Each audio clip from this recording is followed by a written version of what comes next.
김정은 게임의 36경 짐바브웨 달러 현질하면 생기는 일이 궁금하기에 삼촌이 알려준단 말이야. 게임을 켜자마자 정은이가 노려본단 말이야. 터치 한 번에 뱃살이 출렁거리는 게 고증이 아주 잘 됐단 말이야. 스킨도 굉장히 다양한데 요 단발머리 정은이와 광대 정은이도 끌리지만은 광대도 괜찮고 와 면상 지렸다. 60 스테이지 껌이지. 크리스마스 트리 정은이를 목표로 해봐야겠단 말이야. 이때는 이 선택이 얼마나 큰 괴로움을 줄지 1도 알지 못했단 말이야. 정은이가 줄넘기를 뛰면은 지진이 일어나면서 뒤에 건물이 무너진단 말이야. 스킬들을 레벨업하니 공중에서 한 바퀴를 돌면서 더 무겁게 착지한단 말이야. 가끔 헬리콥터가 뭘 가져오는데 그거를 먹으면은 와 면상 보소. 랜덤으로 스킬들이 써진단 말이야. 그렇게 돈 벌고 레벨업을 하면서 제발 끼야오.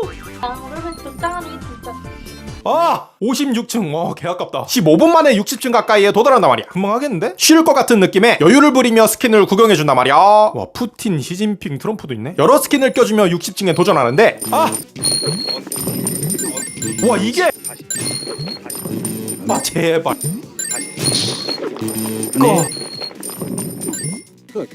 이야 렉 뭐야? 타이밍을 언제까지 해? 눈 가리는 거 없나? 아니 얘랑 눈 마주쳐서 그런 거 같아. 나이스. 동지들 착하게 살게요 제발요. 첫날에 3시간 둘째 날에 4시간을 해도 60층을 가지 못했단 말이야. 그러다 광고 노이로제 걸려가지고 36경 짐바브웨 달러를 주고 광고 제거까지 산단 말이야. 좋았어 다 뒤졌다. 이럴 때일수록 근본으로 돌아가야 돼. 광대 레츠기릿 스킨도 근본 마음도 근본으로 돌아가 시도를 한단 말이야. 그리고 마침내 뭐야 이걸 사라? 와 설마 와 크리스마스 트리 스킨을 얻기 위해 시작한 지 7시간 12분 만에 60층에 도달한단 말이야. 와 드디어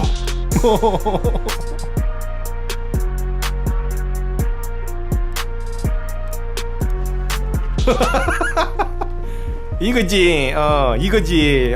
눈물 난다. 누가 보면 쓸데없이 7시간을 날렸다고 하겠지만은 정답이란 말이야.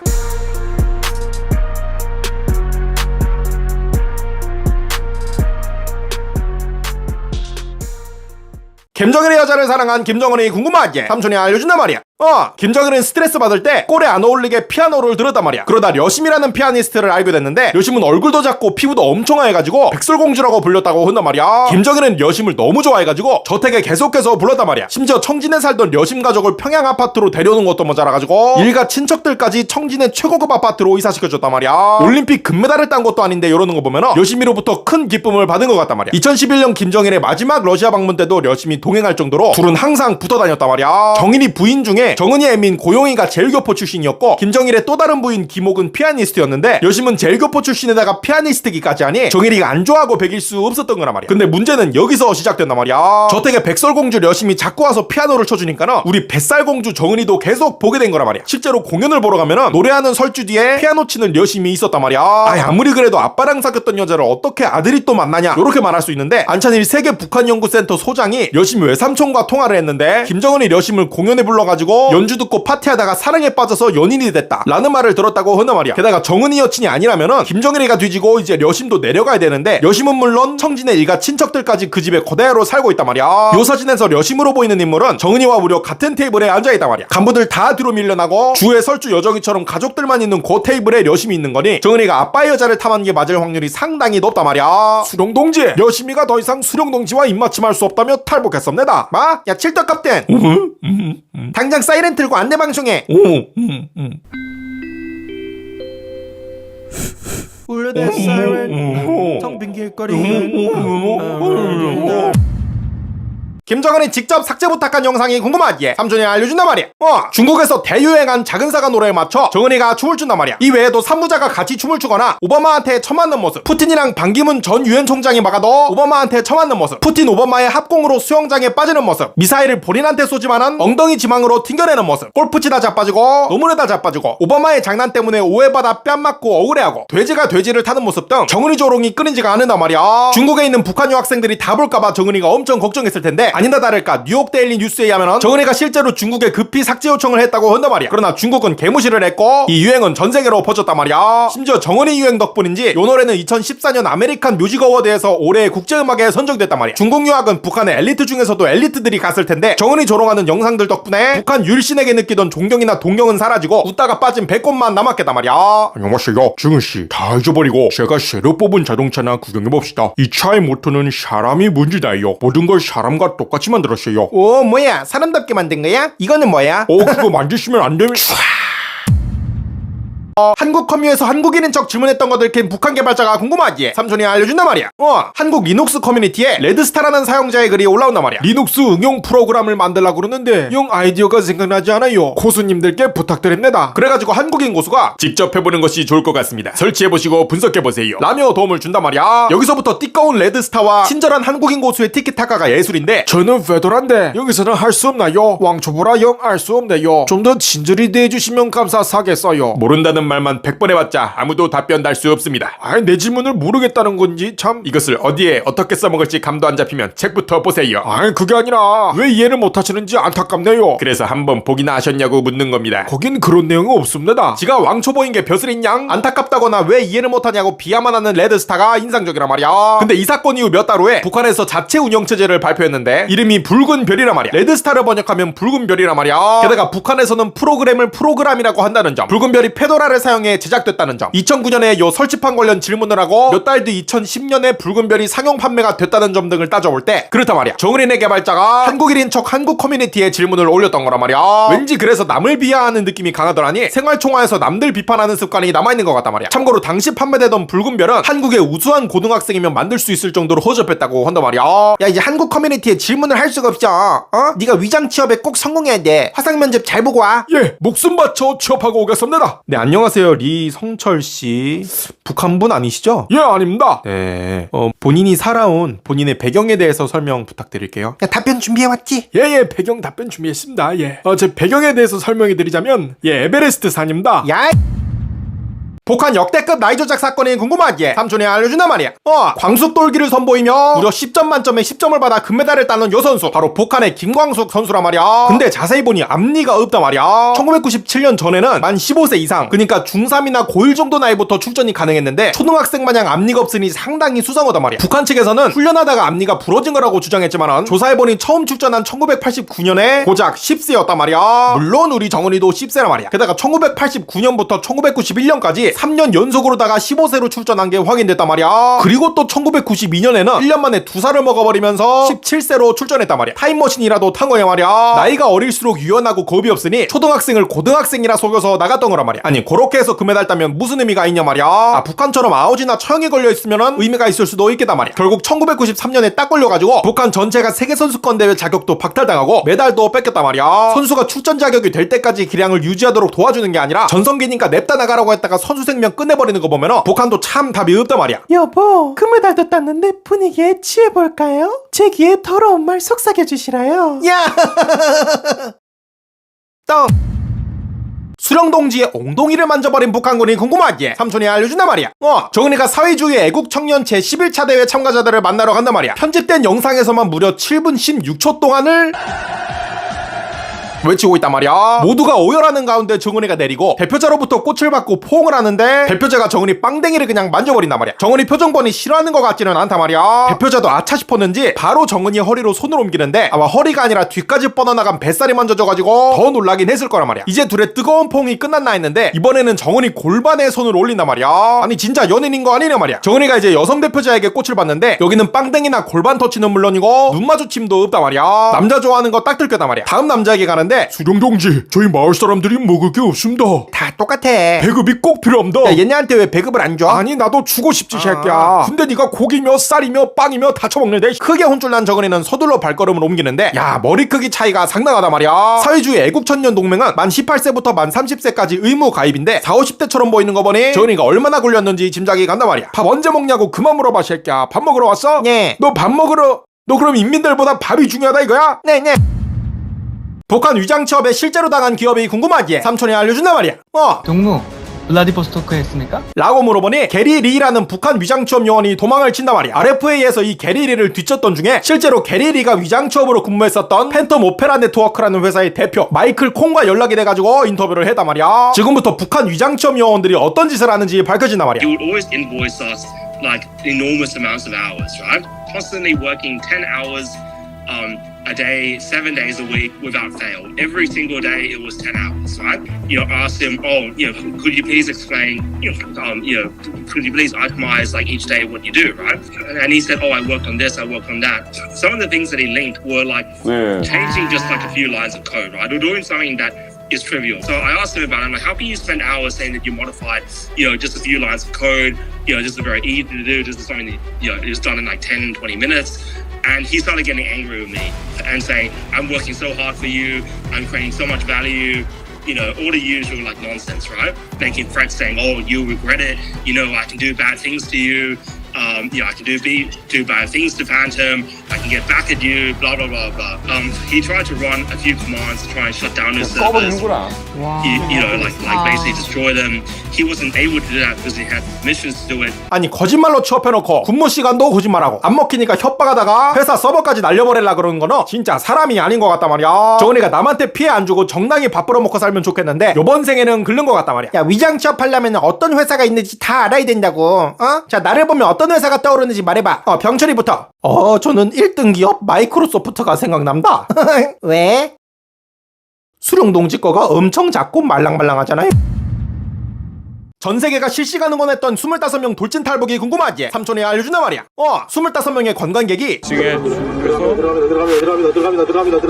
갑자기 중국 주재 스페인 대사관으로 전력 질주를 한단 말이야. 바로 중국에 있던 탈북민들이었단 말이야. 때는 2002년 남한은 월드컵이 열린 축제 해였지만 북한은 비난론 사건, 남한 수해 지원 사건, 세계 청년 학생 축전 등 일성이 정일의 개패급 행동들로 인해 고난의 행군 직후 지상 지옥이었단 말이야. 중국은 탈북민을 난민으로 간주해 잡는 즉시 북송하기 때문에 지상 지옥으로 다시는 돌아가지 않기 위해 탈북민 25명이 세계 최초로 대사관을 통한 탈북을 계획했던 거란 말이야. 대사관은 치해법권 지역이라 가지고 중국에 있더라도 국제법상 대사관 나라의 땅이란 말이야. 중국 공안도 타국 대사관에 들어갈 수가 없는 거란 말이야. 이 25명의 원래 목표는 중국 주재 독일 대사관이었는데 이 탈북민들을 돕던 대한민국의 도의윤 대표가 전날 마지막으로 독일 대사관을 관찰하러 갔더니 중국 공안이 갑자기 너무 많이 늘어나 있었단 말이야. 성인 남성들은 어찌저찌 공안들을 뚫을 수 있겠으나 아이들과 어머니까지 전원이 성공할 수는 없다고 판단해가지고 급하게 스페인 대사관으로 변경했던 거란 말이야. 스페인 대사관은 공안이 한두 명밖에 없었고 당시 EU의 의장국가가 스페인이었기 때문에 난민 신청을 해도 무시 못할 거라는 판단이 들었다고 한단 말이야. 근데 여기서 진짜 큰일이 일어나는데 바로 이들과 협력하기로 한 독일인이 갑자기 사라져버린 거란 말이야. 자신이 중국 공안들을 붙잡는 역할을 하겠다 해놓고 막상 당일에는 출발 장소에 나타나지도 않고 아무리 전화를 때려도 빅맥 처먹느라 정신없는 정은이 마냥 전화도 안 받았단 말이야. 독일 대사관의 공안들이 갑자기 많이 늘어난 것이 요 독일인과 관련된 게 아닐까 하는 추측도 있단 말이야. 그래서 도요인 대표는 어쩔 수 없이 독일 협력자를 포기하고 일단 버스에 25명의 탈북민들을 태웠는데 20분이면 도착하기 때문에 그 시간 안에 모든 계획을 수정해야 됐단 말이야. 죄송합니다. 그 독일 협력자가 연락을 안 받고 있는데요. 남한 사람인 제가 중국 공안을 붙잡으면 외교 문제로 번져가지고 탈북이 성공하지 못할 수 있습니다. 그래서 지금 중국 공안을 붙잡아 주실 분이 필요한데. 그러자 아이들의 아버지들이 당연하다는 듯이 손을 들면서 제가 잡겠습니다. 선생님 아무 걱정 마시라요. 제가 잡고 안 놓아주다가 다들 들어가면 어떻게든지 뿌리치고 합류하겠습니다 라며 희생을 자처했단 말이야. 말은 그렇게 했지만은 얼마나 긴장했는지가 여기까지 느껴진단 말이야. 모두 똑같은 모자를 쓰고 관광객인 척 이동을 했고 드디어 스페인 대사관 근처에 내렸단 말이야. 근데 여기서 천재적이었던 게 그냥 들어가려 그러면은 중국 공안이 대사관까지 들어간다거나 폭력적으로 제압해서 강제 북송할 확률이 높았기 때문에 비밀리에 CNN이나 AP통신 등 세계적인 외신 기자들을 스페인 대사관으로 불렀던 거란 말이야. 그 덕분에 이렇게 촬영하고 있으니 공안의 불법적인 폭력도 막고 요 탈북 과정도 전 세계에 생중계되면서 다 같이 탈북을 응원할 수 있었던 거란 말이야. 앞서 2명의 남성이 들어오는 신호를 주는 동시에 중국 공안 1명을 붙잡았고 나머지 23명이 전력 질주해가지고 대사관 건물 안으로 들어간단 말이야. 그리고 다행히 공안을 붙잡고 있던 2명도 결국 대사관 진입을 성공했단 말이야. 도의원 대표 말에 의하면은 이때 공안이 어리고 흐리멍텅해 보여가지고 굉장히 안심을 했다고 한단 말이야. 근데 문제가 여기서 끝나는 게 아니었단 말이야. 중국은 불법적으로 들어온 북한 난민들을 절대 인정할 수 없다며 강력하게 주장을 했었는데 그때 대한민국이 북송만 하지 마라. 어느 나라든 좋으니 북송만은 절대 하지 마라 라고 했단 말이야. 북송되면 무조건 처형될 게 뻔하기 때문이었단 말이야. 결국 중국도 그럼 제3국으로 보내겠다 시냐 라는 결론을 내렸고 25명의 탈북민은 필리핀으로 보내졌다가 나흘 만에 한국행 비행기를 타게 됐단 말이야. 김용숙 씨는 어떻게 표현할 수가 없습니다. 우리 같은 인간이 어떻게 비행기까지 타게 됐나 라며 가슴 벅차했고 김양어린이는 탈북 과정에서 많은 분들이 도와줬어요. 제가 어려운 사람들을 도와드리고 싶습니다 라며 기특한 말을 했단 말이야. 요 사건 이후 대사관 탈북이 여러 사건 발생하면서 당시 정일이는 요 스페인 대사관 사건을 상당히 불쾌했다고 한단 말이야. 우리는 상당히 통쾌하단 말이야.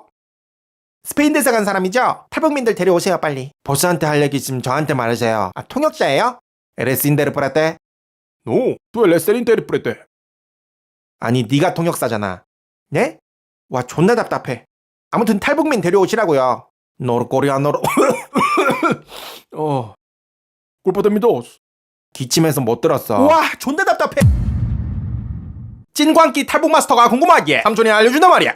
목숨 걸고 탈북 한 번 하는 것도 기적인데 탈북했다가 스스로 자진 입국을 했다가 또다시 탈북을 해낸 탈북민이 있었으니 바로 김윤일 씨란 말이야. 북한 살 적에 부모님 몸이 아프셔가지고 어머니요 돈 벌어오고 씁니다 하고 러시아로 벌목을 하러 갔는데 죽도록 벌목을 해도 돈을 거의 안 줘가지고 러시아 약을 싹쓸이해서 북한 간부한테 비싸게 되파는 그런 약장사로 돈을 벌었단 말이야. 그러다 고려신문을 봤는데 나만이 그렇게까지 잘 사는 줄 몰랐다고 한단 말이야. 좋은 나라에서 살자는 마음으로 벌목하던 하바롭스크에서 무려 8,000km 떨어진 한국 대사관까지 기차를 타고 갔단 말이야. 가볍게 1차 탈북 성공이란 말이야. 근데 러시아에 있는 한국 대사관에서 3개월이 넘게 아무런 조치를 취하지 않았고 김윤일 씨는 너무 불안했다고 한단 말이야. 불안함은 점점 커졌고 결국 북한 대사관으로가 자백을 했단 말이야. 당시 북한에서는 자백하면 한 번 목숨을 살려주는 정책이 있었는데 그것 때문에 갔다고 한단 말이야. 북한 대사관은 이틀 만에 김윤일 씨를 평양으로 데려가 7개월간 보위부 조사를 받게 했다고 한단 말이야. 대본을 주면서 아주 달달 외워가지고 기자회견을 하라 그랬고 대본 마지막에는 울면서 동력 하늘을 보고 울고 울었습니다 라는 대본이 있어가지고 진짜 울면서 연기를 했다고 한단 말이야. 그러다 1994년 고난의 행군이 찾아왔고 그 해에 부모님도 돌아가시고 옆에서 자던 친동생도 아침에 보니 죽어 있었단 말이야. 동생 몸이 아팠는데 오래 굶기까지 하니 버티지 못하고 아사했던 거란 말이야. 동생이 죽은 그날에 1살짜리 아들은 이런 곳에서 절대 키우지 않으리 결심을 하고 재탈북 계획을 한단 말이야. 태어날 때부터 바다 옆에서 파도 소리 들으며 나신 분이라 가지고 바닷길을 통한 탈북을 계획했단 말이야. 근데 이미 한 번 탈북했던 터라 감시가 굉장히 심했는데 요 감시가 16년이 지나도 끊이지 않아가지고 한 살 아들이 17살이 될 때까지 탈북을 못하고 있었단 말이야. 그러다가 이제 아들이 군대에 갈 나이가 됐고 요대로 군대 가면은 10년 동안 묶여 있어야 되기 때문에 16년간 연구한 바다 탈북 계획을 즉시 실행했다고 한단 말이야. 그렇게 아들과 함께 울릉도까지 가면서 2차 탈북도 성공했던 거란 말이야. 여기서 재밌는 점은 당시 아들 키가 163cm였는데 한국 와서 하나원 조사받고 나오니까는 178cm였다고 한단 말이야. 잘 먹고 잘 자니까 15cm가 순식간에 커버린 거란 말이야. 수릉동지 녹음 들어가기 전에 지금 탈북자들한테 돌아오라고 하소연하는 거지 않습니까? 고난의 행군 때 죽어가던 수많은 인민들을 생각하는 감정, 그 감정을 끌어올리셔야 합니다. 알았어. 너무나 슬픈 그 감정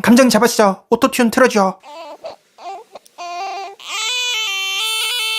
잠깐만 오토튠이 너무 센 거 아니야? 좀 웃긴데? 아이 지금 고난의 행군 그 감정이라니까. 알았어 다시 웃지 마시라요.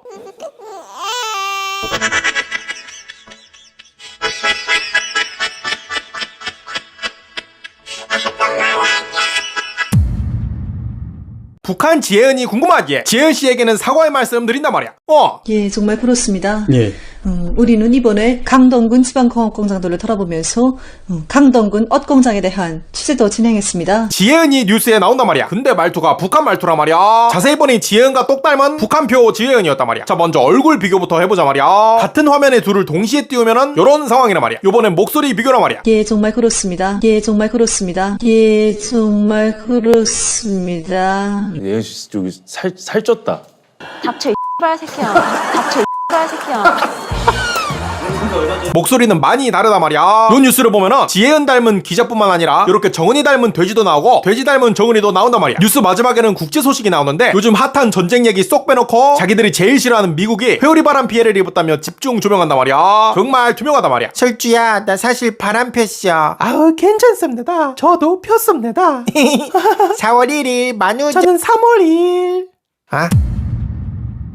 이제는 할아버지 아버지 얼굴까지 내려버리는 김정은이 궁금하기에 삼촌이 알려준단 말이야. 5월 7일에 최연호로 놀러간 정은이를 촬영하는데 뒤에 정은이 면상만 걸려있단 말이야. 예전에는 집에 불이 나도 김일성 김정일 액자를 챙기지 않았다는 이유로 처형당했는데 요즘은 정은이가 의도적으로 떼버리고 있단 말이야. 게다가 최근에는 하레비 김일성이 야심차게 밀어붙였던 사회주의 농촌태제를 거론하면서 반세기 이상 해봤는데 효과가 아무것도 없어요. 예. 모든 일을 비과학적으로, 예? 똑똑한 기준도 없이 대충 해놓던 그 버릇부터 떼버려야 돼요. 라면서 김일성에게 극딜을 넣는단 말이야. 마지막에는 궁극기를 쓰는데 솔직히 지난 시기에 말 공부만 했다 그래도 과언이 아니에요. 별로 한 게 없어요. 라며 하레비와 애비가 한 게 사실상 없다는 충격적인 발언까지 한단 말이야. 남들은 가만히 있는데 셀프 패드립을 1단, 2단, 3단으로 박아버린단 말이야. 그동안은 선조들의 후광을 이용했지만은 이제는 필요 없으니 극딜 받고 액자까지 버려버리는 정은이 클라스. 우리 주에도 보고 배우자 말이야. 아빠, 남친이 바람 폈어. 주혜야, 괜찮아. 남자들이 실망시킬 때마다 여자들은 더 예뻐지는 법이거든. 주혜 씨는 실망한 적이 한 번도 없나 보군요. 스스로 자멸해버린 북한 역대급 사건이 궁금하기에 삼촌이 알려준단 말이야. 북한은 꼴에 잘 사는 척을 했단 말이야. 아프리카에 고작 요만큼 물자 지원을 하면서 가성비로 이미지를 챙긴 거란 말이야. 요게 다 독재를 정당화하기 위해 이거 봐 내가 독재하니까 이렇게 잘 살아 이야 하는 쇼 같은 거란 말이야. 요거를 한국 대상으로도 몇 번 했는데 한국은 받을 필요가 없으니까 매번 거절을 했었단 말이야. 그러다가 1984년에 한국에 역대급으로 비가 내리면서 수재민 23만 명과 함께 189명의 사망자가 발생했단 말이야. 요때도 북한은 잘 사는 척하기 위해 공식 방송을 켜가지고 한국한테 대규모 지원을 해주겠다는 말을 전 세계 앞에서 했단 말이야. 어차피 남조선은 거절할 거이니 우리는 잘 사는 이미지도 챙기면서 잃는 물자도 한 개도 없디 라는 생각인 거란 말이야. 북한이 제시했던 지원 규모가 무려 쌀 7,800톤, 옷감 50만 미터, 시멘트 10만 톤이었는데 한국이 갑자기 오케이 주세요를 시전해버린단 말이야. 일성이 누나리 평양에서 서울까지 그냥 튀어나왔겠단 말이야. 물론 뱃살은 이미 그만큼 나와있단 말이야. 자 여기서 한국이 왜 갑자기 그동안 안 받던 지원을 받았느냐. 먼저 일본의 조청령 관계자로부터 북한 지금은 물이 됐어요. 실제 식량은 지들은 먹을 것도 없습니다. 라는 귀띔을 들었고 애초에 비난로도로 망하고 무리한 공사를 진행하면서 디폴트를 선언한 상태였기 때문에 그 대규모 지원이 허세라는 걸 알았단 말이야. 그래서 대한민국 정부는 북한이 무리해서 주는 거라면 스스로 자멸하는 길이고 여유가 있어서 주는 거라면 경직된 남북관계가 풀어지는 길이니 안 받을 이유가 있겠소 라는 결론을 내면서 오케이 주세요를 전세계에 공식적으로 발표했단 말이야. 빼도 박도 못한 일성이는 가까스로 멘탈을 잡기 위해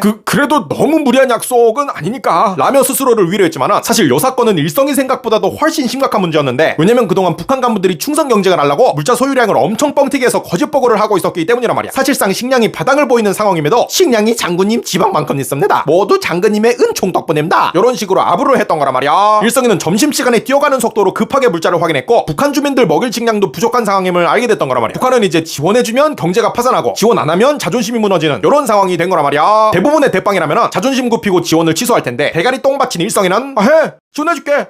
를 선택한단 말이야. 그래놓고 뒤에서는 중국에 가가지고 저희가 남조선에 주기로 발표한 물자 전체 양을 좀 중국에서 받고 싶습니다 라는 어처구니 없는 부탁을 하며 오지게 빌었단 말이야. 중국은 어이가 없어 하면서도 전체는 못해주고 절반까지는 해주겠다시며 라며 절반을 해결해줬고 일성이는 북한 전역의 식량과 자원을 싹싹 긁어 모아가지고 겨우 양을 맞췄단 말이야. 근데 IQ가 금붕어인 건지 갑자기 다시 기세등등해진 일성이는 지원 시작하라 남조선 간나들의 콧대를 눌러주고라 라고 했지만은 한국은 바로 북한이 지원한 수해물자의 수십 배가 넘는 가치의 답례를 하면서 제대로 북한 독재에 엿을 먹였단 말이야. 요때 대한민국이 준 게 품질 좋은 운동화, 양말, 라디오, 옷, 화장품 요런 거였는데 공산주의가 그토록 강조하던 제조업에서 자본주의에 밀리는 걸 인정할 수밖에 없는 상황을 만들어버렸던 거란 말이야. 반대로 일성이가 보낸 쌀은 도저히 먹을 만한 품질이 아니라서 아예 버리거나 억지로 떡을 지어가지고 먹었고 시멘트 품질도 너무 안 좋아서 이걸로 건물 세우면 무너지겠는데요 하며 재가공해서 도로 포장하는 데 했었는데 갈라짐이 너무 심해가지고 그 위에 아스팔트를 다시 깔았다고 한단 말이야. 지원을 받았는데 오히려 일이 커진 신기한 경험을 했단 말이야. 이러한 물자를 보내오면서도 간첩을 난파하고 양민을 학살하는 등 겉과 속이 다른 두 개의 얼굴을 보이고 있습니다. 우리가 이번에 물자를 받은 것은 그것이 없거나 필요해서가 아니라 현격한 국력의 차이에서 오는 자신감과 동족의 정신에서 그들을 대화의 광장으로 이끌어내려는 우리의 평화의지에서 비롯된 것입니다. 북한은 요 사건을 계기로 심각한 경제난을 겪으면서 몇 년 후 고난의 행군이라는 끔찍한 가난의 시대를 불러일으키게 됐단 말이야. 와 하랩이 진짜 멍청하네. 저게 사람인가? 그지 제인이 형? 저는 사람한테 욕 안 합니다. 아니 욕하라는 게 아니고 사람 새끼가 아니잖아. 누가 저렇게 해. 아이 그래도 저는 나쁜 말 안 해요. 아니 형 바보야? 그냥 그렇다면 될까? 그렇다. 하레비가 사람 새끼가 아니니까 네가 태어났죠. 정신은 너무 무거워서 사진 한 장 찍으면 용량이 5TB잖아요. 그게 사람이에요. 유웨 대환장 파티인 북한 여자 축구 응원단이 궁금하기에 삼촌이 알려준단 말이야. 아시아 축구연맹 여자 챔피언스리그 준결승에서 북한의 내 고향 여자 축구단과 우리 수원FC 위민팀이 맞붙게 됐단 말이야. 장소는 한국의 수원FC 경기장이란 말이야. 근데 뜬금없이 북한 내 고향 여자 축구단을 응원한다며 2,500명이 모였고 통일부는 또 그 응원단한테 무려 3억 원을 지원했단 말이야. 2,500명한테 3억이면 인당 12만 원인데 대체 어디에 쓰이는 거냐고 물어보니 입장권, 응원도구, 경호에 쓰인다고 한단 말이야. 입장권이 많이 비싼가 하고 알아보니 성인 기준 고작 10,000원이란 말이야. 그리고 응원도구에 금으로 만든 정은이면상 붙여다가 흔들어 제낄 것도 아니고 부장 측에서 경호원 다 배치시킬 텐데 왜 일개 응원단에게 경호가 필요한 거냐 말이야. 여기서 더 심각한 거는 좌석 1만 개인 수원FC 경기장에 어웨이팀인 북한 축구 응원단만 2,500명이 있다는 점에 비판을 받자 바로 다음날에 공동 응원단으로 정정이 됐다는 건데 예를 들어 한국이 공자 보면은 좋아 뚫어버려. 그럼 북한은 어떡하지? 북한 무조건 막아. 태클 잠깐. 그럼 한국은 어떡하지? 바지라도 바뀌어. 요런 정신부전 응원단이 탄생하게 되는 거란 말이야. 요즘 초등학교 운동회도 이 팀도 이기고 저 팀도 이겨라 요런 마인드로 승패 없이 다 무승부라던데 원래 스포츠는 치열하게 경쟁해가지고 승리를 통해 노력의 값어치를 깨닫고 패배의 쓰라림으로 더 발전하는 것임을 생각해보면 선수들이 흘린 땀방울이나 스포츠 정신보다 남북관계 프레임 씌워서 노는 거에 더 집중하는 것 같아가지고 상당히 안타깝단 말이야. 여기서 더 어이가 없는 거는 원래 같은 숙소 다른 층을 쓰려고 그랬는데 홈팀인 수원FC 위민팀이 숙소에서 쫓겨나고 수원 내 다른 호텔에 투숙하게 됐다는 점이란 말이야. 홈팀이 원정팀한테 숙소 양보하고 떠나야 되는 거는 진짜 말도 안 된단 말이야. 야, 요번에 축구하기 전에 우리 태권도 먼저 보여준다 그랬지? 예, 아주 잘하는 녀석들로 준비했습니다. 이번에는 북한의 태권도 시범이 있겠습니다. 야, 차! 북한 태권도는 실전형이군요. 성관이 사태에 대해 북한이 무반응인 이유가 궁금하기에 삼촌이 알려준단 말이야.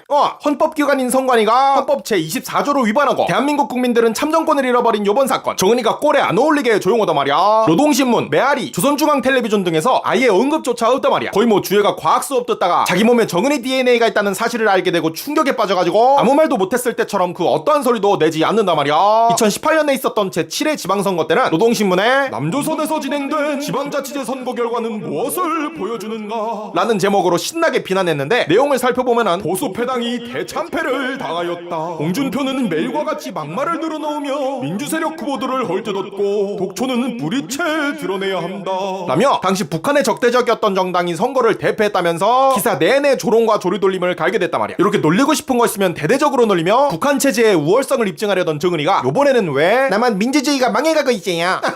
하며 조롱하지 않을까? 왜냐면은 지금 남한의 모습이 민주주의가 망해가는 모습이 아니고 오히려 민주주의가 망하지 않도록 국민들이 적극적으로 싸우고 투쟁하는 모습으로 보이기 때문이란 말이야. 북한에서는 선거하다가 투표용지가 부족하든 정은이 능지가 부족하든 주민들이 원해서 선거하는 게 아니고 선거 안 하면 처벌을 받는 억지민주주의, 억민구조이기 때문에 투표용지가 부족하면 부족한 대로 그냥 수고하세요 갈기고 집에 가서 발 닦고 잠이나 자면 된단 말이야. 게다가 본인이 원하는 후보를 정해서 선거하는 것도 아니고 당이 정한 후보 한 명에 대해서 찬성 반대 투표를 하는 거기 때문에 개인의 선거가 아무런 의미가 없음을 본인도 알고 있단 말이야. 근데 남한은 투표용지가 부족하면은 나라의 주인인 국민이 참정권을 잃는 위헌 상황이 되고 이에 항의하는 것이나 집회를 열어 헌법기관에 영향력을 행사하는 게 가능한 모습을 보여주면 딱 봐도 자유도가 훨씬 높은 게 보인단 말이야. 게다가 북한처럼 태무산 민주주의가 아니라 국민이 나라의 주인인 진정한 의미의 민주주의 현장을 보게 되는 거라 정은이 입장에서는 주민들에게 공개하고 싶지가 않은 거란 말이야. 기호 1번 김정은 후보의 영상을 보시겠습니다. 인민 여러분, 저는요 아무런 돈을 들이지 않고 건물을 철거시킬 수 있어요. 증거 영상 보여드릴게요. 수령동지에 저기에 빅맥 3개 정도 두고 왔습니다. 마? 우위. 앵그리버드가 아니고 헝그리버드네.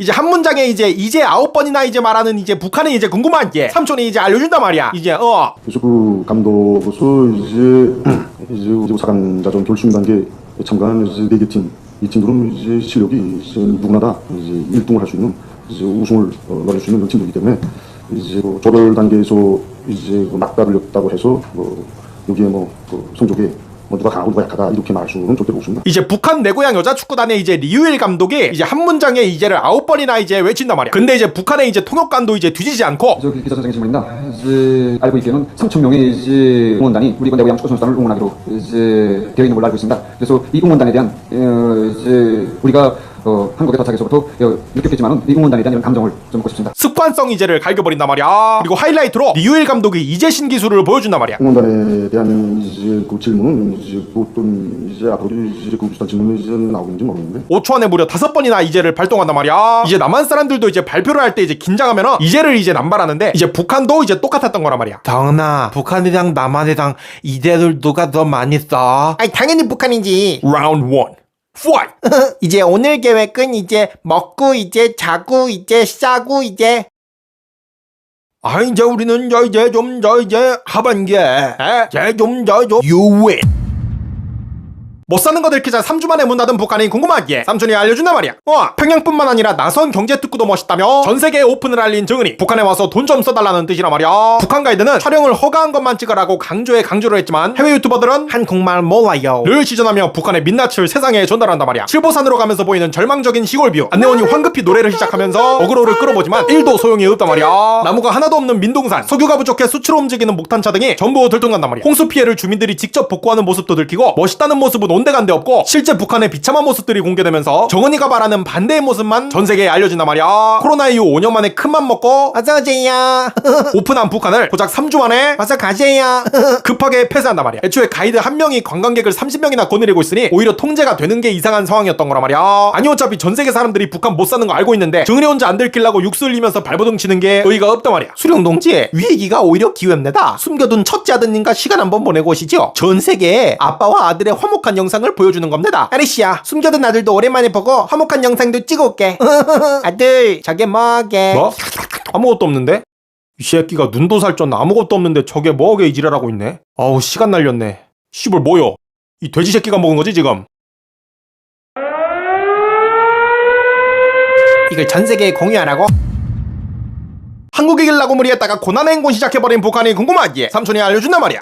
한국보다 잘 살던 북한, 컬러TV의 비대까지 세계 최고 기술의 제품들을 가지고 있었단 말이야. 공산주의냐 자본주의냐 체제 싸움에서 북한이 많이 앞서고 있던 거란 말이야. 근데 갑자기 한국이 새마을운동을 하더니 1인당 GDP를 역전하는 걸 넘어 3.5배 차이까지 내고 88 서울올림픽까지 따내버렸단 말이야. 열등감에 가득 사로잡혀가지고 절대 용서할 수 없었던 북한은 김포공항 폭발이나 카란공 테러 등을 일으켜가지고 이렇게 위험한 나라에서 올림픽 어떻게 열어요?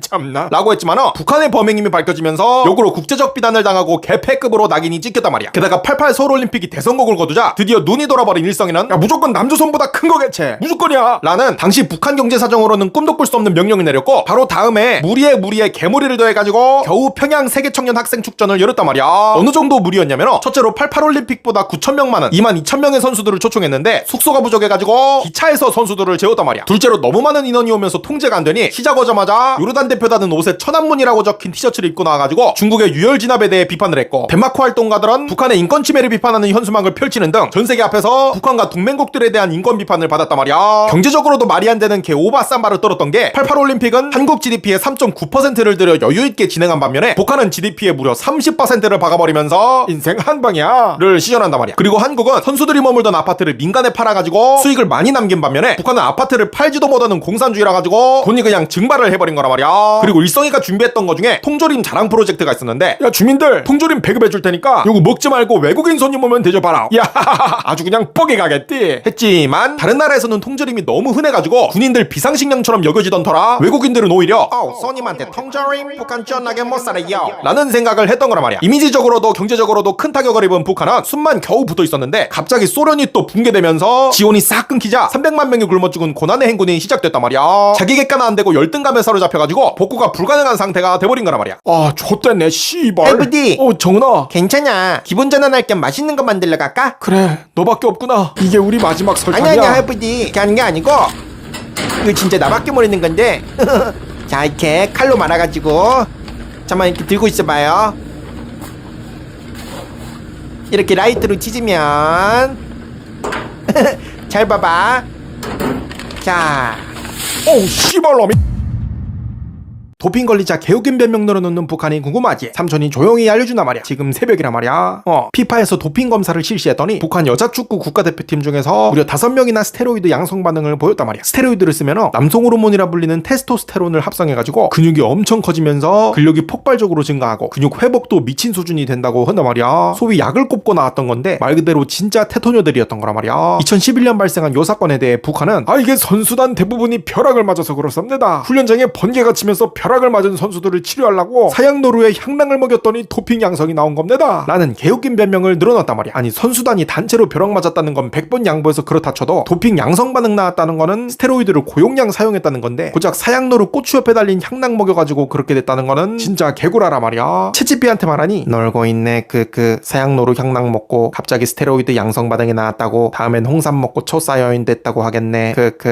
라고 한단 말이야. 말도 안 되는 변명에 개빡친 피파는 북한한테 2014년 아시안컵과 2015년 여자 월드컵 출전 금지를 포함해가지고 도핑 양성 반응 나온 팀 에이스 4명한테 14개월에서 18개월의 출전 금지, 대표팀 주치의에게 6년간 자격 박탈 처벌을 내리며 참교육을 제대로 시전한단 말이야. 40만 달러 벌금은 보너스란 말이야. 야 드리블 그렇지 도핑하니까 날라다녀 아주 그냥 슛! 야! 야 안 들어갔어? 장군님 보셨디요? 안 들어갔다고 씨펄 사랑합니다. 아니 사랑이 아니고 북한에서 군인한테 바가지 씌우면 X되는 이유가 궁금하기에 삼촌이 알려준단 말이야.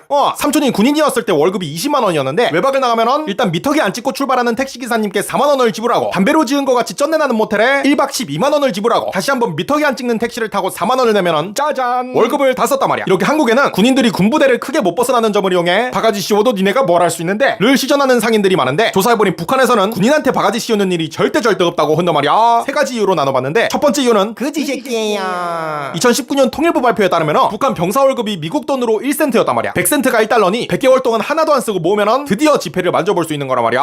RFA에 하면 2024년에 8센트까지 늘어났다 그러는데 2026년 기준 북한에서 쌀 1kg가 40센트니까 월급으로 쌀 200g 사면 끝이란 말이야. 결국 구매력이 0이 가깝기 때문에 군인한테 바가지를 씌우고 싶어도 씌울 수가 없는 거란 말이야. 그럼 군인 월급이 올라가면 바가지를 씌울 수 있을까? 그것도 아니었단 말이야. 두 번째 이유 때문인데 도둑놈의 새끼야. 북한은 군인이 나타나면 바가지 씌울 준비를 하기는커녕 물건을 급하게 숨기기 바쁘단 거다 말이야. 군인한테 뺏길까봐 그러는 거란 말이야. 주민들 사이에서 북한군을 메뚜기 떼처럼 쓸어간다는 의미의 마가리라고 부를 정도란 말이야. 그럼 월급도 올리고 도둑질도 금지시키면 드디어 바가지를 씌울 수 있을까? 그것도 아니었단 말이야. 세 번째 이유 때문인데 존나 세요.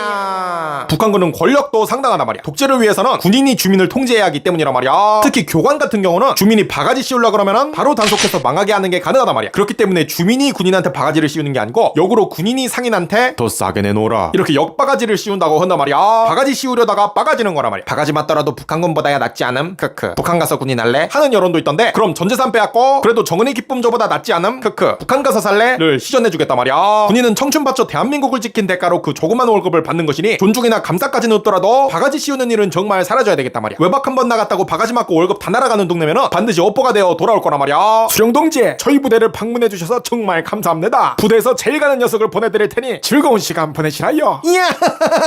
야 바로 보내. 예. 똑똑똑. 기쁨 좋았나 보다. 우라 기쁨 좀다. 기쁨 좋은데 왜 하나도 안 기쁘지?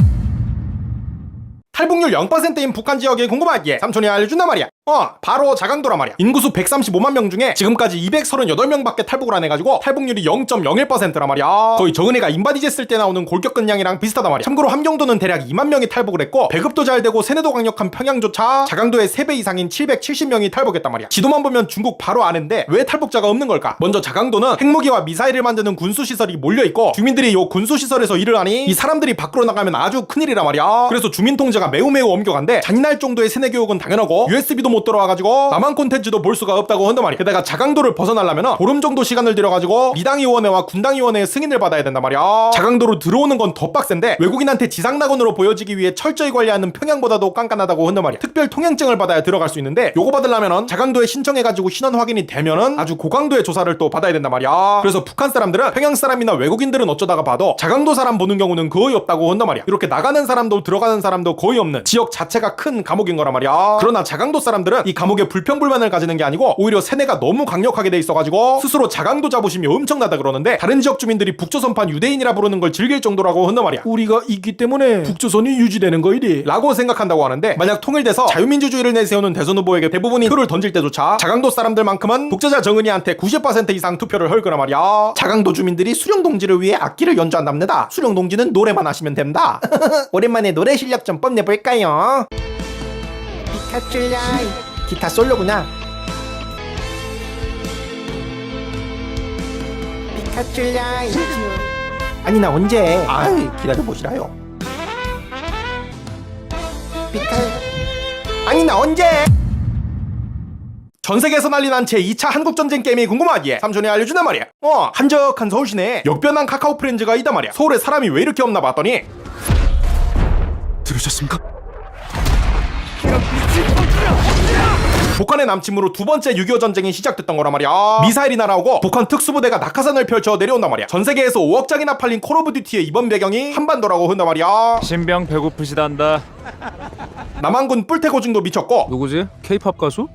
북한의 새로운 최고 지도자. 정은이가 뒤지고 시작하는 것도 미쳤단 말이야. 북한군은 내반자를 찾아내라. 마을을 불태워서라도. 열심히 간첩을 찾아가지고 바로 총살을 해버린단 말이야. 격전지에서 남한군과 북한군이 격렬하게 다투는데 게임 속 플레이어가 되면은 이렇게 북한군과 싸우는 남한군 분대의 이야기에 따라 진행된다고 한단 말이야. 요 게임을 만든 제작사는 We need to go back to the Call of Duty. Call of Duty came about. It was your duty to serve your country, your duty to fight in the war for your country. So this time around, we were like, all right, we're going to be in Korea. It's North versus South. What better place to go back to the roots of what Call of Duty is? 라며 한반도 전쟁을 소재로 한 이유를 밝혔단 말이야. 해외에서는 이 게임에서 정은이 두겠어 했나요? 초대형 정은이 로봇이 없다고요? 전 빠지겠습니다. 이렇게 정은이 죽일 생각만 하고 있단 말이야. 서양 형님들은 미사일 도발이나 우물풍선도 잘 모를 것 같은데 안 맞아봤으면 말을 하지 말라 말이야. 게임에서 정은이가 나온다면은 죽이는 건 우리란 말이야. 다들 뭐였냐? 요번에 콜 오브 듀티 해본 사람들은 알겠지만 남한군 사이에 섞여 있다가 신호가 떨어지면 남한군 몰살하는 게 가장 중요하다고. 자 내가 강아지로 예를 들어볼게. 강아지로 변신. 어우 병신. 왈왈. 안녕. 너도 안녕. 자 이렇게 적군 속에 섞여 있다가 신호가 뭐야? 야 그거 아니야 하지마. 야이씨. 하지 말라고. 김정일 때문에 자기 아내를 총으로 쏴야 했던 북한 간부가 궁금하기에 삼촌이 알려준단 말이야.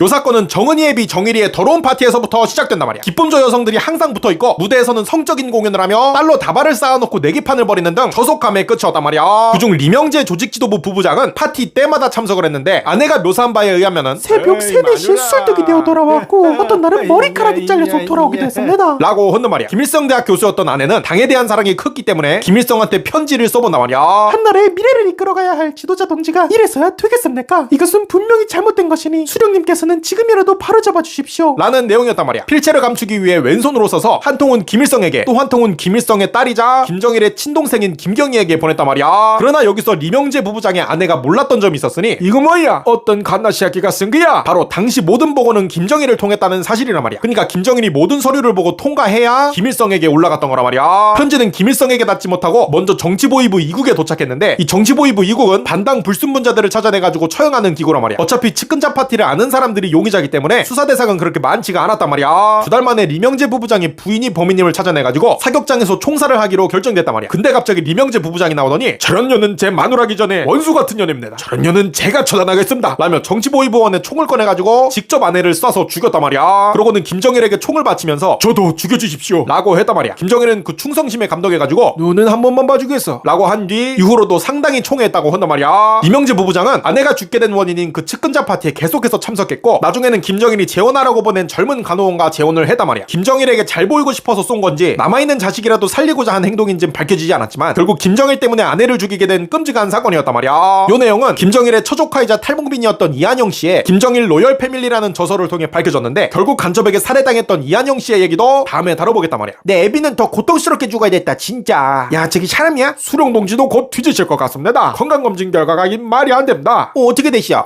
뭐든지 수령동지처럼 처먹으면 문제가 생기긴 하겠지만은 콜라를 너무 많이 드셔야 됩니다. 난 탄산이 그렇게 땡기더라고. 예, 안 물어봤고요. 아무튼 콜라를 멀리 하셔야 됩니다. 알았어. 콜라를 멀리. 연병. 역사상 가장 비참하게 쓰이다 버려진 북파공작원이 궁금하기에 삼촌이 알려준단 말이야. 바로 신문규 씨란 말이야. 아내와 극심한 생활고에 시달리고 있었단 말이야. 그러다가 6.25 전쟁에서 뛰어난 활약으로 나라를 구했다며 육군 첩보부대로부터 장교 제의가 왔단 말이야. 신민규 씨는 나라를 지키기 위해 또 가장으로서 책임을 다하기 위해 제안을 수락했단 말이야. 그러자 당시 만삭이었던 아내는 남편이 전쟁 끝나자마자 사지로 또 떠난다는 사실에 절망하며 애비 없는 자식으로 만들 수 없다고 하면서 아이를 낙태하기 위해 약물을 먹었는데 부작용이 심하기로 유명한 키네네 약물을 먹으면서 본인이 숨지고 말았단 말이야. 신문규 씨는 너무 마음이 아팠지만 나라를 위해 할 일이 있다며 자녀 셋을 모두 천함에게 맡기고 북한으로 침투한단 말이야. 임무는 북한 장교 한 명을 포로로 잡아두는 것이었고 역시 엘리트답게 고작 이틀 만에 임무를 완수했단 말이야. 신문규 씨를 복파한 육군 첩보부대에 무전을 치니 배를 보내겠다. 몇 시까지 어디로 나와라 라고 했단 말이야. 근데 장교를 끌고 그 시간까지 나갔는데 배가 없었단 말이야. 그래서 다시 무전을 쳤더니 그냥 걸어서 남아해라 라고 했단 말이야. 아니 안 그래도 북한 장교 한 명 없어져가지고 온 동네에 북한군들이 쫙 깔렸는데 포로를 데리고 걸어서 내려오라는 건 그냥 죽으라는 거란 말이야. 나라에 버림받은 걸 알면서도 어떻게든 살아남기 위해 북한군에 둘러싸여 무려 한 달을 버텨냈지만은 군수품이나 생활품 지원도 없고 수적으로도 열세였기 때문에 결국 부대원들과 함께 잡히게 됐단 말이야. 근데 인민군 대장 김시열이 오더니 실력이 이렇게 좋다면 내가 쓰고 싶구만 기래 라며 북한을 위해 일을 하라고 회유를 했단 말이야. 얼마나 탐이 났는지 2년 동안 영화관 가서 영화를 보여준 것도 모자라가지고 결혼할 여자도 소개시켜주고 애까지 낳으라고 시켰단 말이야. 그렇게 북에서 가족을 꾸렸지만 본인은 대한민국 사람이라며 계속해서 북한 임무를 거절했단 말이야. 그러다가 충격적인 소식을 접하게 되는데 북파에다가 자수한 HID 요원들을 만나가지고 자네 7살 아들 있지? 남한에서 북파공작원 훈련을 받고 있더라고 라는 말을 들은 거란 말이야. 국가가 아들까지 이용하고 있던 거란 말이야. 본인처럼 국가로부터 쓰이다 버려지는 삶을 아들에게까지 줄 수 없다는 생각에 신문규 씨는 필사적으로 남아있단 말이야. 남한에 도착 후 아들을 보러 갔더니 신문규 씨한테 구보로 남아라고 한 사실상 신문규 씨를 버린 삼육지구대 대장이 신문규 씨 아들 심한훈 씨한테 네가 한훈이냐? 아버지 보고 싶지? 아버지 만나려면은 아저씨가 시키는 대로 해야 돼. 할 수 있지? 라고 하며 신문규 씨를 이용해 아들까지 북파공작원으로 써먹으려고 했던 거란 말이야. 아들 심한훈 씨한테는 매일 수백 킬로미터 산행을 시키고 뱀을 잡아서 먹으라고 하거나 민가에 들어가서 밥을 얻어먹는 훈련까지 시켰다고 한단 말이야. 다시 한번 말하지만 7살이었단 말이야. 만 나이도 아니고 국민학교 입학도 하기 전 유치원생 나이였던 거란 말이야. 신문규 씨는 아들과 만난 후 바로 대북첩보부대에 자수를 했는데 대북첩보부대는 무려 563일을 불법으로 구금해가지고 정보를 캐내거나 북에서 남으로 보낸 남파 간첩들과 만나게 해가지고 체포를 하는 등 단물까지 쪽쪽 빨아먹고 버렸단 말이야. 그러고는 중앙고등 군법회의가 열리더니 갑자기 사형이 판결된단 말이야. 국가를 위해 개인과 그 자식까지 욕해먹고 버린 사실을 숨기기 위해 가지고 그냥 죽여버리고 대회에는 비밀로 붙였던 거란 말이야. 사형 사실이 비밀이었기 때문에 아들 심한훈 씨는 계속해서 아버지를 찾아다녔단 말이야. 신문규 씨와 친했다던 사람들을 만나러 가도 다들 생사를 몰랐다고 한단 말이야. 그러다가 어린이였던 시마논 씨가 54세가 되던 2006년에 시마논 씨 한번 만납시다 해가지고 판결문을 줬고, 본인이 9살이던 1961년에 아버지가 사형당했다는 사실을 알게 됐단 말이야. 세상이 무너졌던 시마논 씨는 무엇보다 아버지의 억울한 죽음을 세상에 알리고 아버지의 명예를 회복하고자 치열하게 국가와 싸웠고, 2012년 10월에 결국 법원은 신문규 씨에게 무죄를 선고하게 된단 말이야. 신문규 씨가 국가로부터 비참하게 쓰이다 버려지고 사형당한 지 51년 만의 일이었단 말이야. 아들 시마논 씨는 아버지가 계속 북한에서 살았으면 안 죽었어요. 내가 북파 훈련 받는 걸 막기 위해서, 나를 살리기 위해서 본인이 죽으러 오신 거예요. 죽는다는 걸 알면서도 오신 거예요. 라며 울먹 계셨단 말이야. 대한민국을 지켜주셔서 감사합니다.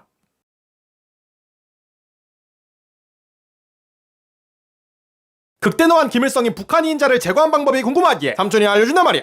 한민족 최대의 원수 일성의 새벽 남침으로 6.25 전쟁이 발발하고 3일 만에 서울을 함락당하고 40일 만에 국토의 90%를 빼앗겼단 말이야. 1인자 김일성이와 2인자 박헌영이는 곧 승리하겠다 생각했지만은 메가더 장군의 인천 상륙 작전이나 에티오피아 정예부대의 253전 253승 등 남한과 동맹국들의 미친 듯한 전투력으로 중국 접견지까지 밀려났단 말이야. 요 스트레스 만땅인 상황에서 김일성이가 술을 벌컥벌컥 마시고 박헌영이한테 시비를 걸었단 말이야. 근데 말이야, 스탈린 대원수님께 패전의 원인을 어떻게 보고할 거이가? 빡쳐있는 것은 박헌영이도 마찬가지. 바로 김일성이한테 기싸움을 시전한단 말이야. 그걸 왜 부수장인 내가 보고하나? 최고사령관인 수상동지가 보고해야지.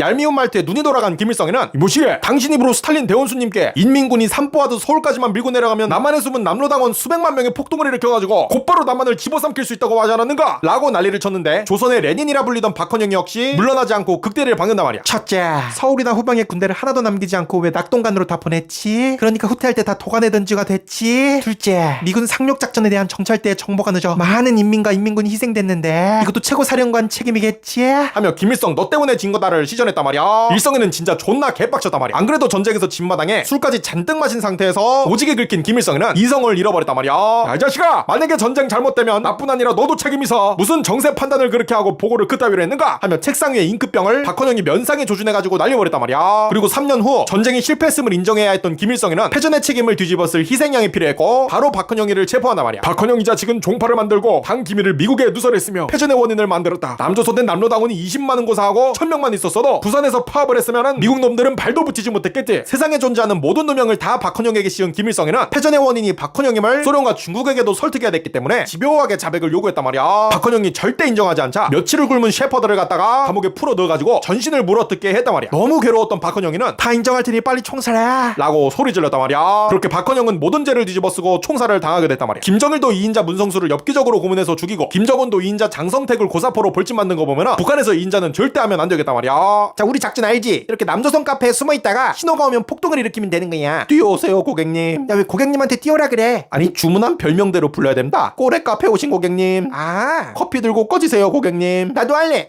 저 아메리카노 아이스 차갑게 얼음 넣고 아이스로 한 잔 주세요. 네, 주문 완료되면 뭐라고 불러드릴까요?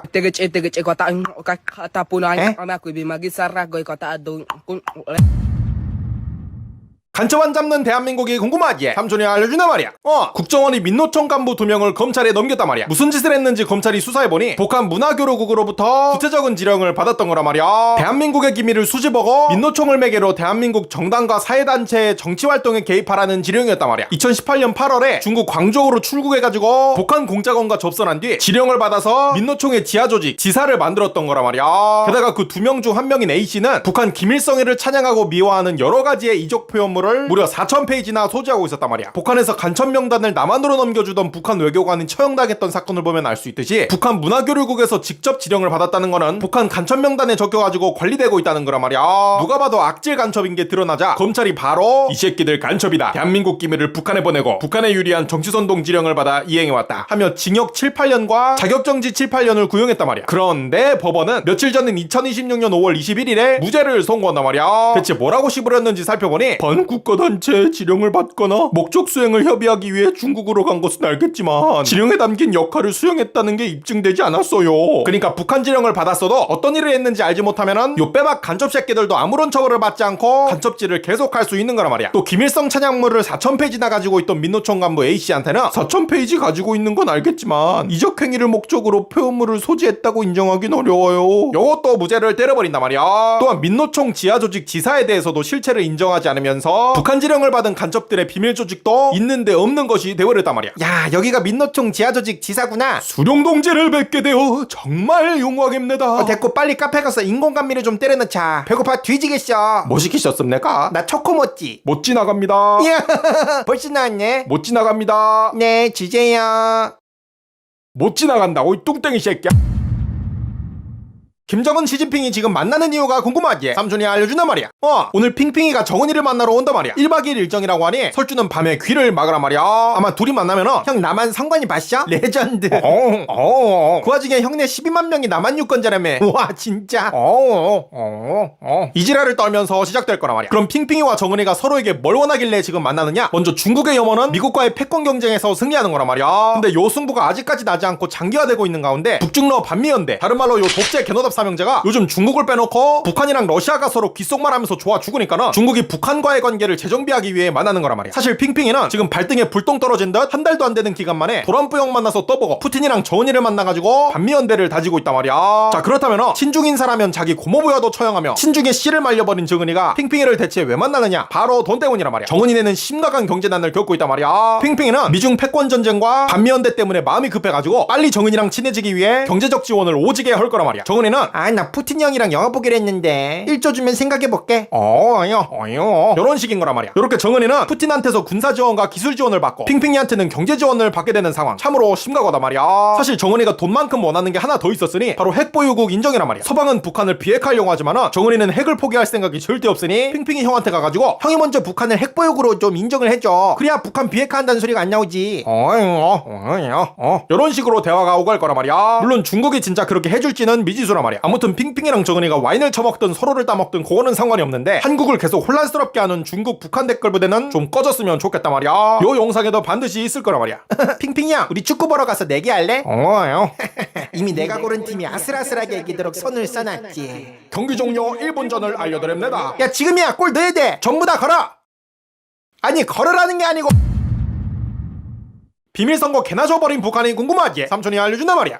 우리 기사자몽대에게 찬성의 투표를 하였습니다. 진짜 환장하겠단 말이야. 누구를 뽑았는지를 방송국 마이크에다 대고 알려준단 말이야. 그 와중에 뿌듯해하는 표정이 레알 딱밤 말았단 말이야. 얘네는 비밀선거의 원칙도 없나 하고 봤더니 각급 인민회의 대의원선거법 제5조 비밀투표 방법 3항을 보면은 찬성 또는 반대 투표한 사실의 공개를 요구할 수 없다라고 써있단 말이야. 그러니까 요 기자는 그냥 비밀선거법 쌩 까고 투표하고 나온 사람 바로 붙잡아가지고 누구 뽑았냐 시전했던 거란 말이야. 물론 한국도 출구조사를 하지만은 이렇게 전국적으로 얼굴이 까발려지지는 않는단 말이야. 게다가 북한은 정은이 면상 보고 속이 울렁거려가지고 대신 투표해주거라 하면은 대리 투표도 가능한 막장 선거란 말이야. 물론 우리도 막장 선거긴 하단 말이야. 원래 북한은 반대하려면은 투표실에 들어가가지고 후보자 이름에 찍 선긋고 나와서 투표했어야 돼가지고 60년 동안 찬성 100%만 나왔는데 자기들도 민주주의 운운하면서 요지라라는 게 짜치다고 생각했는지 2023년에 선거법을 개정하면서 찬반 투표함을 두는 걸로 바뀌어가지고 요때부터 반대표도 몇 표씩 나왔다며 민주주의인 척을 하고 있단 말이야. 요번에도 0.07% 12,000표 정도가 반대였다면서 찬성 99.93%로 당선 교지라를 했단 말이야. 공개투표에 대리투표까지 하는 북한이랑 투표용지 부족 사태로 조사하려고 했더니 투표용지 다 버려버린 한국 선관위에 가슴 웅장해지는 막장 선거 대결이 흥미진진하단 말이야. 야, 어차피 다 짜고 치는 고스톱인데 전자투표를 해서 파파박 끝내자. 전자투표라. 코딩 잘하십니까? 제가 코딩 너무 잘해서 추방당한 사람, 줄여서 코추로 불렸습니다. 커츠. 예, 요즘은 글 쓰면 코딩이 되는 바이브 코딩이라는 게 있습니다. 뭐 하나 만들어봐. 어디 보자. 곧 월드컵이니까 골을 넣으면 세레머니를 한다. 엔터. 오, 진짜 나오네. 대박. 그렇지. 슛 골. 세레머니. 아니 뭐야. 야 뭐야. 왜 골키퍼가 세레머니를 해. AI 시대에 농부 옆에서 노래로 응원하는 북한이 궁금하지? 삼촌이 알려준단 말이야. 북한에서 모내기를 하는데 북한의 최첨단 농업 기술이 선보여진단 말이야. 바로 옆에서 노래 쳐 부르기란 말이야. 농사할 때만 열어놔 봤더니 건설 현장에서도 여지랄하고 있단 말이야. 2026년 AI 시대에 정은이가 진심으로 자랑하는 기동예술 선동대란 말이야. 줄여서 기동대라고 부르는데 노래를 해서 응원하는 것도 하지만 정책을 선전하는 게 메인이기 때문에 정은이가 엄청 좋아하는 거란 말이야. 1961년부터 탄광, 공장, 건설 현장, 농사 현장 등에 가가지고 선전 선동을 하는 건데 정은이가 냉동육이 될 정도로 춥거나 바베큐가 될 정도로 더운 날에도 밖에서 계속 노래 부르고 선전선동을 하다 보니 또 대원들 몸 상태는 항상 나쁘다고 한단 말이야. 스케줄이 진짜 빡세다 그러는데 정은혜가 전쟁에 젊은 청년들 보낸 것 때문에 입지가 흔들리니까 이렇게 선전선동에 목숨을 거는 거란 말이야. 이렇게 민심이 안 좋으면 안 좋을수록 더 활발히 활동하는데 실제로 고난의 행군 때 가장 활발히 활동하면서 세뇌를 시켰다고 한단 말이야. 안 그래도 힘든 농산일 건설일 하고 있는데 옆에 와가지고 김정은 동지께서는 쉬지 않고 일하며 흘리는 땀이야말로 진정으로 가치 있는 것이라 시었습니다. 요지라라는 거 듣고 있으면 바로 정은이 멱살 잡고 자리에서 끌어내리고 싶어질 것 같단 말이야. 표정만 봐도 상당히 귀찮아하는 게 보인단 말이야. 21세기에 이러는 거 보면 진짜 다른 의미로 대단하단 말이야. 야, 내 숨겨진 아들도 잘 자라고 있다고 이렇게 선전선동을 좀 해놓으란 말이야. 예, 숨겨진 아드님이 축구하시는 영상 보여주면서 이렇게 땀 흘려야 된다고 할 겁니다. 아야, 이번에 우리 아들 축구한 거 좀 보자. 예, 안 그래도 틀어놨습니다. 뭐야, 레드카드? 야, 아들이 엄청 억울해하네. 저 정도면 심판이 잘못 본 거야. 무조건이야 이거. 존나 잘 봤네. 키가 너무 커지는 김주혜가 궁금하기에 삼촌이 알려준단 말이야. 정은이가 옆으로 찌는 동안 주혜는 위로 찌고 있단 말이야. 작년 12월 말에 정은이랑 같이 찍힌 사진인데 둘이 아예 다른 종족이란 말이야. 영상으로 봐도 주혜가 이미 더 크단 말이야. 요 영상을 봐도 주혜랑 정은이의 설레는 키 차이가 발견되는데 정은이 아빠뻘 되는 간보가 재롱 부리는 장면도 포착된단 말이야. 키는 유전자라 그러는데 정은이도 큰 편이 아니고 정은이는 아예 개꼬마 고블린 새끼니까 설주의 유전자가 열일한 것 같단 말이야. 그 와중에 딸 구두 신기고 흙을 걷게 하는 것도 모자라가지고 어린애 앞에 서가지고 담배를 쳐 피면서 셀프 운전을 갈기고 있는 정은이가 레전드란 말이야. 통돼지 바베큐 냄새에 지르겠단 말이야. 그리고 해물 가득한 창고로 가는데 해물 비린내 때문인지 정은이 입냄새 때문인지 얼굴을 한번 찡그린단 말이야. 이미 아빠보다 키도 커졌겠다. 나중에 사춘기 오면은 정은이 아가리 똥내 날 때마다 한 대씩 후려갈길 수도 있겠단 말이야. 나도 주애처럼 다이어트 해야겠다. 야, 칠떡 컵든. 응? 밤에 런닝하기 좋은 음악 준비해놔. 응? 어디가? 나 당신 아니야.